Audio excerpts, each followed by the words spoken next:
Probability के coin based question जिसे आप अभी तक HTTH लिखकर ही सॉल्व करते आ रहे हो। इस HTTH वाले मेथड से जब आप 2 सिक्के या 3 सिक्के उछालते हो तब तक तो काम चल जाता है, लेकिन क्या हो अगर आपसे पूछा जाए कि 4 या 5 सिक्के उछालने पर हेड्स या टेल्स आने की क्या प्रोबेबिलिटी है? Definitely you are not going to write 16 and 32 sample spaces because you don't have that much time in your exam. But इस वीडियो के बाद you will be able to solve this type of questions within seconds because today I am going to teach you a very easy and a very perfect method for this, and this method is known as Pascal's triangle method.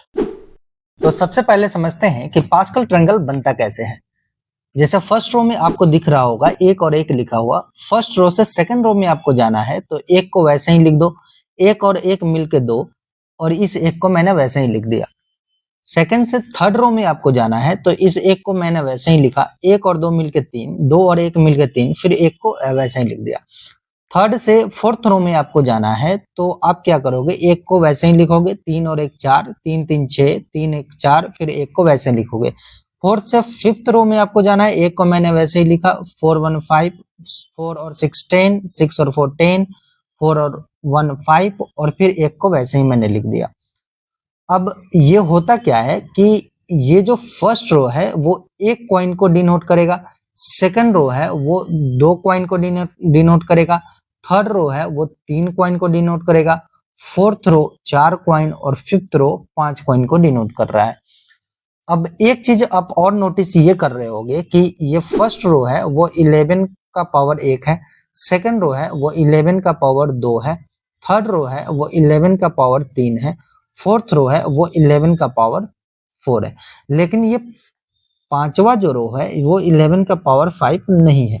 पांचवे रो से अधिक जितना भी जाओगे, 6 7 8 कोई भी रो आप निकालोगे तो उसके लिए आपको पास्कल ट्रायंगल से ही जाना होगा।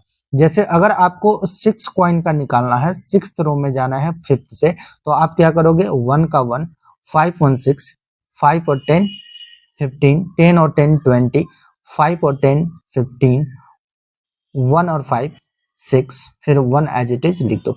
ये हो गया 6th रो का। अब हम लोग समझते हैं कि पास्कल ट्रायंगल का यूज क्वेश्चन में कैसे करना है। जैसे क्वेश्चन है कि 3 coins are tossed, probability of getting 2 heads. 3 coin को टॉस किया जाता है, यानी कि हमें इस थर्ड रो में काम करना पड़ेगा, 11 के क्यूब वाले रो में काम करना पड़ेगा। अब एक चीज आप नोटिस करो कि हर रो के नीचे मैंने ये रेड कलर में नंबरिंग किया है, 0 टू लास्ट मैंने नंबरिंग किया है। इस नंबरिंग का क्या मतलब है, जैसे इस क्वेश्चन में हमें 2 हेड्स का निकालना है तो इस 0 का मतलब है कि 0 हेड आने की प्रोबेबिलिटी, इस 1 का मतलब है 1 हेड आने की प्रोबेबिलिटी, 2 का मतलब है 2 हेड्स आने की प्रोबेबिलिटी और 3 का मतलब है 3 हेड्स आने की प्रोबेबिलिटी। क्वेश्चन में है कि 2 हेड्स आने की क्या प्रोबेबिलिटी है, तो इस 2 के सामने देखो, 2 के सामने कौन सा नंबर आ रहा है, 3, यानी कि 3 बटे में टोटल आउटकम, और 3 कॉइन है तो 3 कॉइन के लिए टोटल आउटकम क्या होगा, 2 के पावर 3, यानी कि 3 टू द पावर 3 बटे में 8 और 3 बटे में 8 ही सवाल का सही उत्तर हो जाएगा। अगर मैं आपसे पूछूं कि 5 कॉइन को उछाला जाता है तो 4 हेड्स आने की क्या प्रोबेबिलिटी है, तो इस 4 के सामने अब देखोगे, 4 के सामने क्या है, 5, और टोटल आउटकम कितना होगा, 2 के पावर 5, और यही इस सवाल का उत्तर होगा। मैं आपको पूछूं कि 4 कॉइन को टॉस किया जाता है तो 4 हेड्स आने की क्या प्रोबेबिलिटी है, तो इस 4 के सामने देखो 1 और 1 बटे में 2/4 इसका उत्तर होगा। लेकिन ये सिर्फ हेड्स के लिए नहीं है, अगर मैं सेम चीज टेल्स के लिए भी बोलूं, जैसे मैं बोलूं कि 2 कॉइन को टॉस किया जाता है तो 2 टेल आने की क्या प्रोबेबिलिटी है, तो इस 2 के सामने देखोगे 1 और 1 बटे में 4 इसका उत्तर हो जाएगा। अब आप सोच रहे होंगे कि एग्जाम या मॉक में इतना सिंपल क्वेश्चन तो नहीं आता कि सिर्फ 1 हेड निकालने की प्रोबेबिलिटी बता दे, 3 टेल्स निकालने की प्रोबेबिलिटी बता दे। एग्जाम या मॉक में कुछ ऐसे क्वेश्चन आते हैं जैसे at least 1 head, at least 2 tails, at least 3 heads. इन सभी क्वेश्चन का सोल्यूशन इसी मेथड से सेकंड्स में निकालना सीखेंगे। आइए देखते हैं। इस स्लाइड्स में हमारे पास 8 क्वेश्चंस हैं और 8 क्वेश्चंस जब 2 सिक्के को उछाला जाता है उसके बेस पे बनाना है। एक बात और आपको ध्यान में ये रखना है कि जब बोला जाए कि 2 सिक्के को उछालना है या एक ही सिक्का को 2 बार उछालना है, ये दोनों का मतलब एक ही होता है और दोनों को एक ही मेथड से बनाते हैं। तो सबसे पहला क्वेश्चन हम लोग बना रहे हैं कि अब एक ही सिक्का को 2 बार उछाला जाए या 2 सिक्का को उछाला जाता है तो क्या प्रोबेबिलिटी है कि एक हेड है। तो दो कॉइन्स है, दो कॉइन्स वाला केस में हम लोग पास्कल ट्रायंगल में क्या पढ़ते हैं, 11 का स्क्वायर जो कि 1 to 1 ये वाला होगा। अब इस पे सॉल्व करेंगे और देखो सबके पहले मैंने जीरो से लास्ट मैंने नंबरिंग किया है 0 1 2। चलो एक हेड आने की क्या प्रोबेबिलिटी है, तो एक कहाँ है यहाँ पे, तो ये कितना 2 2 बट्टे में, और यहाँ 2 कॉइन्स है ना, तो 2 कॉइन्स का टोटल आउटकम कितना होगा 2 का स्क्वायर यानी कि 4, यानी कि 1/2 इस सवाल का क्या होगा, सही उत्तर होगा।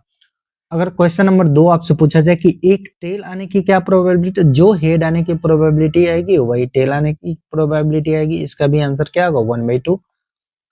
क्वेश्चन नंबर 3 है कि एटलीस्ट 1 हेड आने की क्या प्रोबेबिलिटी है। अब यहाँ पे ध्यान देने वाली बात यह है कि एटलीस्ट 1 का मतलब क्या हुआ, एटलीस्ट 1 का मतलब हुआ या तो वो 1 होगा या 1 से ज्यादा होगा। एटलीस्ट का मतलब हो गया कि कम से कम एक, यानी एक से कम नहीं जाना चाहिए, या तो वो एक हो या एक से ज्यादा हो। तो एक आने की क्या प्रोबेबिलिटी है 2, और एक से ज्यादा ये 2 आने की क्या प्रोबेबिलिटी है, तो 1, और टोटल आउटकम 4, यानी कि 3/4, 3/4 इस सवाल का उत्तर होगा। एटलीस्ट 1 टेल का, जो एटलीस्ट 1 हेड का आएगा वही एटलीस्ट 1 टेल का आएगा, 3/4 इसका भी होगा। क्वेश्चन नंबर 5 देखते हैं कि एटमोस्ट 1 हेड आने की क्या प्रोबेबिलिटी है। एटमोस्ट 1 हेड का मतलब क्या होगा, या तो वो एक होगा या एक से कम होगा, मीन्स अधिक से अधिक एक तक ही जा सकता है, या तो एक होगा या तो उससे कम होगा। तो देखो एक कितना है 2, और एक से कम कितना है 1, तो 2 1 3, और टोटल आउटकम कितना है 4, तो 3/4 इसका आंसर होगा। और एटमोस्ट 1 टेल का क्या होगा, इसका भी आंसर क्या होगा 3/4। क्वेश्चन नंबर 7 क्या है, क्वेश्चन नंबर 7 है कि नो हेड आने की क्या प्रोबेबिलिटी है। तो नो हेड आने की यानी कि जीरो हेड आने की, जीरो का क्या है 1, तो 1/4 इसका आंसर होगा। नो टेल, जो नो हेड का आएगा वही नो टेल का आएगा, इसका भी क्या होगा 1/4 इसका आंसर होगा। अब हम लोग 3 कॉइन्स वाले क्वेश्चन देख रहे हैं। सबसे पहला क्वेश्चन है कि एक हेड आने की क्या प्रोबेबिलिटी है अगर 3 कॉइन को टॉस किया जाता है। तो एक हेड आने की प्रोबेबिलिटी देखो, एक के सामने क्या है 3, और टोटल आउटकम कितना होगा, 3 कॉइन्स है तो 2 के पावर 3 यानी कि 8, तो 3/8 इस सवाल का सही उत्तर हो जाएगा।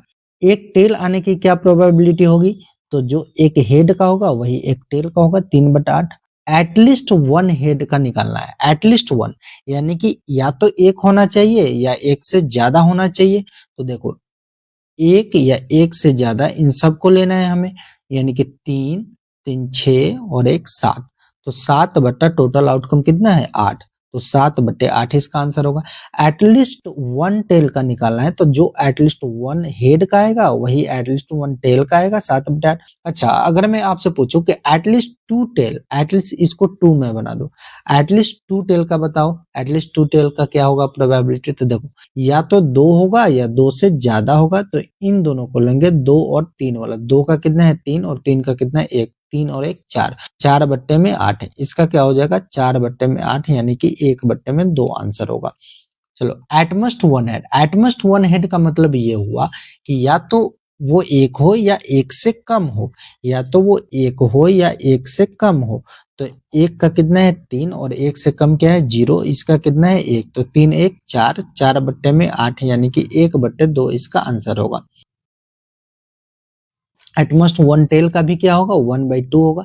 नो हेड का देखो, नो हेड यानी कि जीरो का कितना है 1, और 1/8, और नो टेल का क्या होगा, जो नो हेड का होगा वही नो टेल का होगा, 1/8 है, इसका भी आंसर होगा। अब इसी तरीके से आप 4 कॉइन, 5 कॉइन, 6 कॉइन, कितना भी कॉइन टॉस किया जाए बहुत इजी तरीके से आप निकाल सकते हो। आपको यहाँ जैसे 5 कॉइन का है, तो 5 कॉइन के लिए आपको 2 के पावर 5 यानी कि 32 आउटकम्स लिखने की जरूरत है नहीं। अगर आप HTTH वाले मेथड पे जाओगे तो आपको 32 आउटकम लिखने पड़ेंगे, जो कि इम्पॉसिबल है लिखना एग्जाम टाइम में, उतना टाइम हमारे पास होता नहीं है। लेकिन इस मेथड से आप बहुत इजी तरीके से कर सकते हो। जैसे कि पहला क्वेश्चन है कि एक हेड आने की क्या प्रोबेबिलिटी है अगर 5 कॉइन को उछाला जाता है। चलो तो एक हेड आने की प्रोबेबिलिटी, अब आप सीधे देखो एक के सामने क्या है 5, यानी कि 5/में टोटल आउटकम कितनी है 32, 5/32 आंसर होगा। एक टेल का, जो एक हेड का है वही एक टेल का होगा। चलो क्वेश्चन नंबर 3 है कि एटलीस्ट वन हेड का, तो एटलीस्ट वन हेड का मतलब क्या हो, एक या एक से ज्यादा, इन सबको जोड़ दो, 5 10 15, 15 10 25, 25 5 30 और 30 31, 31 बटा में टोटल आउटकम कितना है 32, 31 बटा में 32 इसका आंसर होगा। एटलीस्ट वन टेल, इसका भी क्या होगा 31 बट्टे में 32 answer. At most one head, at most one head का मतलब क्या होगा कि ज्यादा से ज्यादा एक होना चाहिए या उससे कम, तो एक और 5 को जोड़ देंगे, एक और 5 को जोड़ेंगे तो 6 और 6 बट्टे में कितना होगा 32 और यही इसका आंसर होगा। एटमोस्ट वन टेल का भी क्या होगा 6 बट्टे में 32। नो हेड, नो हेड का देखो, नो हेड का क्या होगा, जीरो के सामने क्या है एक, जीरो के सामने है एक और एक बट्टे में टोटल आउटकम 32 और नो टेल का भी होगा एक बट्टे में 32 इसका आंसर हो जाएगा। अब एक लास्ट क्वेश्चन देखते हैं कि क्वेश्चन है कि एक कॉइन को 7 बार टॉस किया जाता है तो क्या प्रोबेबिलिटी है कि एक हेड और एक टेल अल्टरनेटली है। ध्यान दो यहाँ पे अल्टरनेटली लगा होना चाहिए। तो ऐसे क्वेश्चन में फेवरेबल जो आउटकम होता है, फेवरेबल आउटकम हमेशा 2 होता है और बट्टा में बस टोटल आउटकम लिख देते हैं और आंसर आ जाता है। जैसे यहाँ पे टोटल आउटकम कितना होगा 7 टाइम्स है तो टोटल आउटकम 2 के पावर 7 हो जाएगा, तो यहाँ आंसर होगा 2 बट्टे में 2 के पावर 7। अगर मैं कहूं कि 3 टाइम्स उछाला गया एक सिक्का को तो कितना होगा अल्टरनेटली में बताना है, तो आप क्या बोलोगे 2 और 2 के पावर 3 यानी कि 8 है 1 बट्टे 4। अगर मैं 100 टाइम्स भी बोल दूं, 100 टाइम्स भी बोल दूं तो आप बोलोगे कि 2 ही होगा फेवरेबल आउटकम और यहाँ 2 के पावर 100, यानी कि कितना भी हो फेवरेबल आउटकम 2 होता है और नीचे में टोटल आउटकम लिख देते हैं। ये रहा प्रोबेबिलिटी का क्वाइन बेस्ड क्वेश्चन। मिलते हैं अगली वीडियो में अगले कंसेप्ट के साथ, तब तक के लिए do like and subscribe our channel. Thank you for watching.